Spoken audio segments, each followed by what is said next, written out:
Welcome back to Under Oath. Today we'll be talking to Chris Mazzilli, co-owner, and co-founder of Gotham Comedy Club, here to promote his series Downey Dream Cars, featuring Robert Downey Jr. How you doing, Chris? Great. Thanks for having me. I really appreciate it. I got to watch a couple of the shows. It's fun because you don't expect, what's going on. Like Robert humbling himself. You guys like having to give him the bad news on stuff.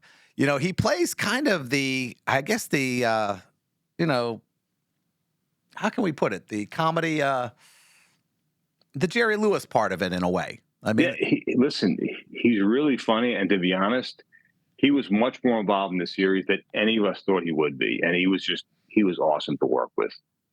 I think about all these guys who've done car shows, whether it be Jay Leno, Seinfeld, they just basically have a love for these cars, which it shows. It's their love. It's their hobbies.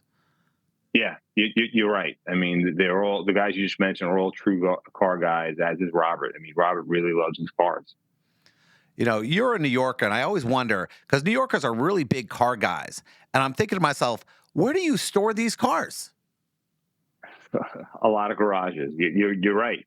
It's a big thing. Car storage out on Long Island and anywhere in New York. These garages are growing rapidly because people are expanding their collections. They need places to keep them. And some guys have crazy collections: 30 cars, 40 cars, 100 cars. Well, I know Seinfeld has a ridiculous collection. Supposedly he has a ridiculous amount of cars, and I can't imagine him storing them in the city somewhere. No. I don't think he's in the city. Now, you're a Corvette guy. I grew up always I grew up on that show Stingray. I always loved the short Corvette, and, Favor for a Favor. I mean, that was the only show where they really pushed the Corvette rather than just movies and stuff. How did you get into Corvettes?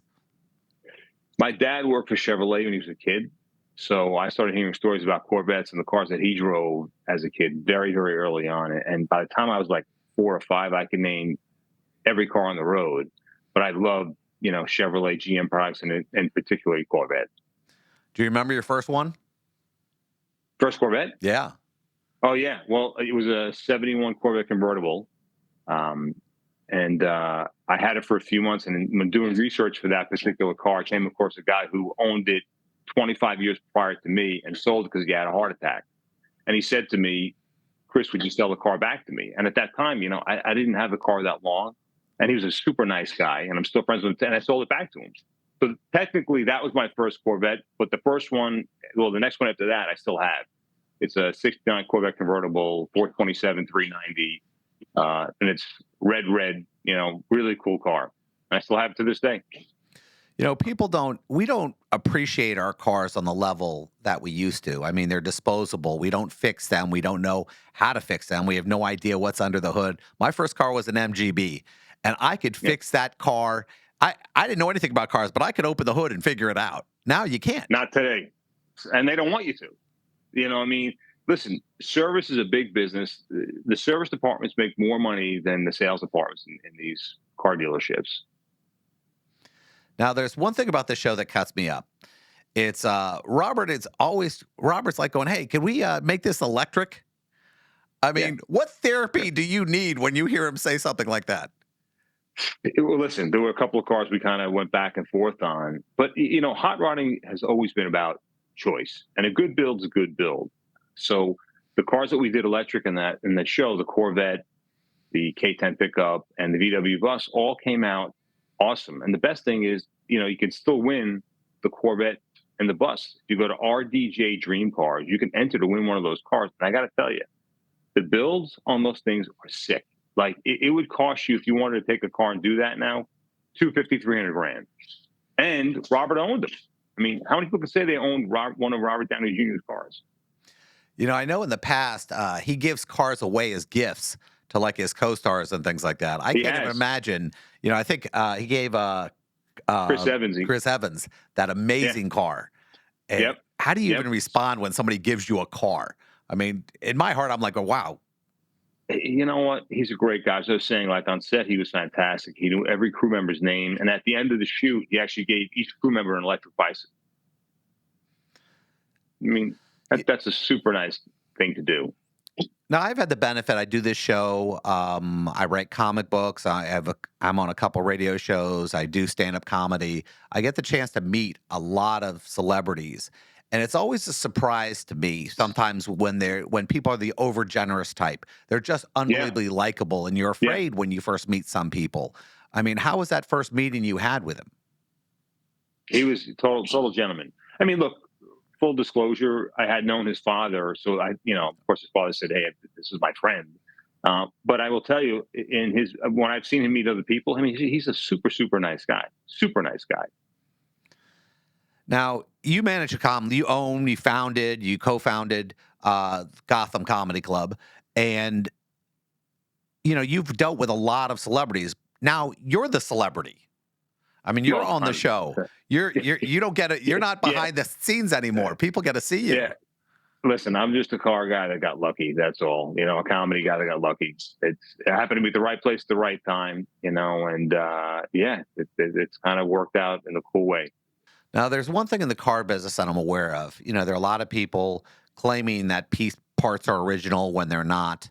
I mean, I can't imagine how difficult that is trying to put together a car from like 1960 and find the pieces. Have you found that the internet has really helped that out, being able to find stuff all over the planet? Yes. Yeah, it has changed the game. The internet is a game changer, especially with parts. Now, what I love about you is, I do a bunch of different things. People always say to me, "How do I find time?" And I'm sure they ask you that same question. Oh, you're doing a show now. You're doing this. And how Yep. insulting is it sometimes for you to go, "No, I'm working my ass off." Yeah, you know what? It never feels like work because I love what I do. So I'm okay with that. I expect that question. People say to me all the time, like, "Oh, it seems like work." Not really. Not when you love what you do. Like this is fun stuff. Is it work? Yeah, but it's fun, and I love it. Now, the one thing about doing a show like this is a car you're working on, you could be working on for years basically, but it has to look like it happened in this episode that you put this thing together and everything got together. You know, the big myth about that is people don't realize how long it takes. Now, let's say they redo the show and they say, "Okay, we want a second season." Now you got to have 8 more cars. I mean, is that the level of therapy I would think I would need would be very high. You know what? It's hard. It's really no question about it. When you're doing cars like that, just normal restorations are hard and time consuming. So yeah, when you're modifying cars in a way that you haven't done before, it makes it even more challenging. But you know what? That's what we do. We're up for the challenge. The shop, my guys at Dream Car Restorations are awesome. Now, you've run this club for a long time now. You've been a founder, a co-owner. You've done everything from, they've done Seinfeld specials from there. They did reality shows. I forgot what was the reality show they did on stand-up comedy? Oh, you mean Last Comic Yeah. Standing? Yeah, yeah, we filmed there. Now, the weirdest thing is, I would think this was a inexpensive show to do, and it seemed like it was a very popular show. Why do you think it suddenly just stopped? It seems like something that could go on forever. I don't know. I really don't. And it was definitely a good show. I watched it. You've been dealing with stand-up comedians for, God, what, 20, 30 years now? Yeah, 30 plus. Now, I've noticed there's a difference. There are a lot of the older guys I know how tough it's going to be. Their expectations of fame are not very high. They do their job, they come in, you know. Yep. How do you give advice to young comedians now and say, "Listen, this is the way it really is"? I just tell them to work hard. Don't worry about anybody else is doing. Focus on you and put the time in. And if listen, nobody can stop you but you in this business. So if you just put your head down and work hard and get on stage and write, you'll have a career. Top 5 comedians who are no longer with us. So you don't have to upset anybody who's still alive. Listen, that's a long list. Pryor, Carlin, Bill Hicks, Sam Kinison, Rickles. That's 5 already, and I'm just getting Yeah. started. Did you ever get to meet Rickles? I did. Matter of fact, Rickles is the reason I'm in the business. Um, Long story short version. So in 1976, My father had a fruit and vegetable store in Queens, New York, and one of his customers gave him front row seats to see Don Rickles at Westbury Music Fair in Long Island. So he calls my mom up and says, "Hun, I have front row seats for Rickles. We'll go in tonight." She says, "I'm not sitting in the front row." So my dad takes me. So we go there, beautiful theater, first time in a theater, first time seeing a comedy show. We sit down, the lights go down, the music starts. Rickles comes out, he goes into his shtick, and he sees my father and he sees me. And he goes right after my father. He goes, "You stupid hockey puck. Why'd you take a kid here? What'd you tell him? It's Disney World? He's going to piss his pants. You're going to have to take him home." And he came over and shook my hand and shook my father's hand and winked. And that I was hooked. That was it. So because of that, it started my love for comedy. And I was allowed to stay up late and watch Carson every night and watch the comedians. And really, if you fast forward to the club opening up in 1996 and me getting involved in the comedy, that's the reason why. So yes, I met Rickles at the Montreal Comedy Festival probably about 10 years ago. And I actually told him the story and he laughed his head off. He thought it was the funniest thing in the world. But he was great. I loved him. The show's on when? It's streaming on Max right now. Okay. Both Downey's Dream Cars. You just go to HBO Max and you could watch it. And how about some social media? The socials I don't know for the show, but the information is at rdjdreamcars.com. That's the website for the sweepstakes. Well, it was good talking to you, Chris, and I look forward to seeing you in the future. Good luck with everything. Thanks. You too. Thanks so much. I appreciate it.